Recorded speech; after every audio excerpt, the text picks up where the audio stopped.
யார் எழுதியது என்று தெரியவில்லை. ஆனால் அருமை. அம்மா 9 மாதம் சுமக்கிறார். அப்பா 25 வருடங்கள் சுமக்கிறார். இருவரும் சமம். ஏன் அப்பா பின்னால் இருக்கிறார் என்று இன்னும் தெரியவில்லை. அம்மா சம்பளம் இல்லாமல் குடும்பம் நடத்துகிறார். அப்பா தனது சம்பளத்தை எல்லாம் குடும்பத்திற்காக செலவு செய்கிறார்.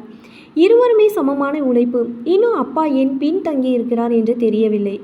அம்மா உனக்கு என்ன வேண்டுமானாலும் சமைப்பார். அப்பா உனக்கு என்ன வேண்டாலும் வாங்கி தருவார். அவர்களின் அன்பு சமமானது. ஆனால் தாயின் அன்பு மேன்மையாக காட்டப்படுகிறது. அப்பா ஏன் பின்னால் இருக்கிறார் என்று தெரியவில்லை.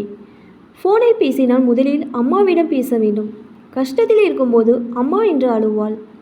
உங்களுக்கு தேவைப்படும் போது மட்டுமே நீங்கள் அப்பாவின் நினைவில் கொள்கிறீர்கள். ஆனால் மற்ற நேரங்களில் நீங்கள் அவரை நினைவில் கொள்ளவில்லை என்று அப்பா ஒருபோதும் வருத்தப்படவில்லையா? குழந்தைகளின் அன்பை பெறுவதில் தந்தை ஏன் பின்தங்கி இருக்கிறார்கள் என்று எனக்கு தெரியவில்லை. அலமாரியில் கலர்ஃபுல் புடவைகள், நிறைய குழந்தைகளின் உடைகள் இருக்கும். ஆனால் அப்பாவின் உடைகள் மிக குறைவு. அவர் தனது சொந்த தேவை பற்றி கவலைப்படுவதில்லை. இன்னும் அப்பா ஏன் பின்தங்கி இருக்கிறார் என்று தெரியவில்லை. அம்மாவுக்கு நிறைய தங்க ஆபரணங்கள் உள்ளன.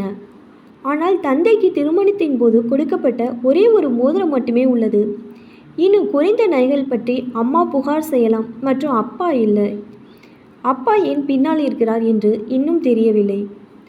அப்பா தன் வாழ்நாள் முழுவதும் குடும்பத்தை கவனித்து கொள்ள கடினமாக உழைக்கிறார்.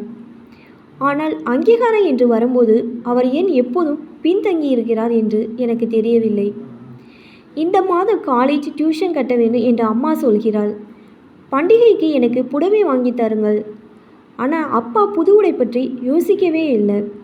இருவருக்கும் சமமான அன்பு இருக்கிறது. அப்பா ஏன் பின்தங்கி இருக்கிறார் என்று இன்னும் தெரியவில்லை. பெற்றோர்கள் வயதாகிவிட்டால் குழந்தைகள் சொல்கிறார்கள், அம்மா வீட்டு வேலைகளை கவனிக்க குறைந்தபட்சம் பயனுள்ளதாக இருக்கும். ஆனால் அவர்கள் அப்பாவுக்கு பயனில்லை. குடும்பத்தின் முதுகெலும்பு என்பதால் அப்பா பின்னால் இருக்கிறார். மேலும் நமது முதுகெலும்பு நம் உடலுக்கு பின்னால் உள்ளது. ஆனால் அவரால் நாம் தனித்து நிற்க முடியும். ஒருவேளை இதனால் தான் அவர்கள் பின்வாங்குகிறார்கள். அனைத்து தந்தையர்களுக்கும் சமர்ப்பணம்.